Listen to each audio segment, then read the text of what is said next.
सदन में और आप देख सकते हैं कि पोस्टर लेकर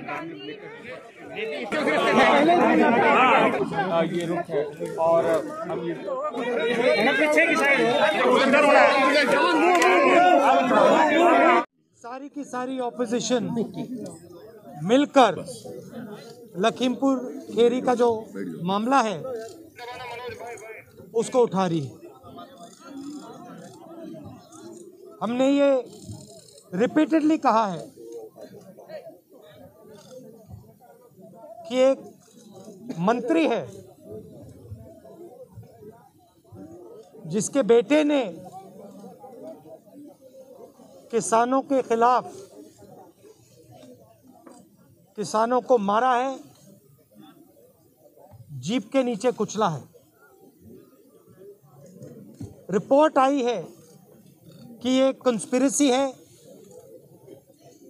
ये एक आइसोलेटेड इंसिडेंट नहीं है।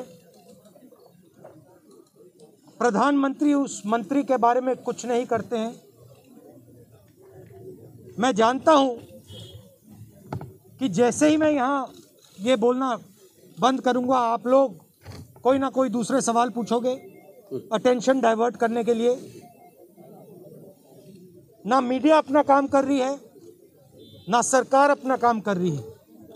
रियलिटी ये है कि आज हिंदुस्तान के एक मंत्री ने, उसके बेटे ने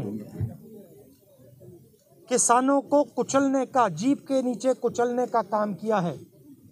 प्रधानमंत्री कहते हैं कि मैं किसानों से माफी मांगता हूं। एक तरफ कहते हैं माफी मांगता हूं, दूसरी तरफ अपने कैबिनेट में किसान के हथियारे को रखते हैं और उसको हटाते नहीं। तो इसलिए पूरी की पूरी ऑपोजिशन एक साथ आई है। हम ये मैसेज देना चाहते हैं कि जो किसानों के खिलाफ, हिंदुस्तान की आम जनता के खिलाफ किया जा रहा है, उसको हम एक्सेप्ट नहीं करेंगे। चोर आपके घर आता है, वो ये थोड़ी कहता है कि मैं चोरी करने आया था। कभी कहता है? मर्डरर जो होता है वो कभी कहता है मैंने मर्डर किया है? सफाई तो देनी पड़ती है, तो सफाई दे रहे हैं।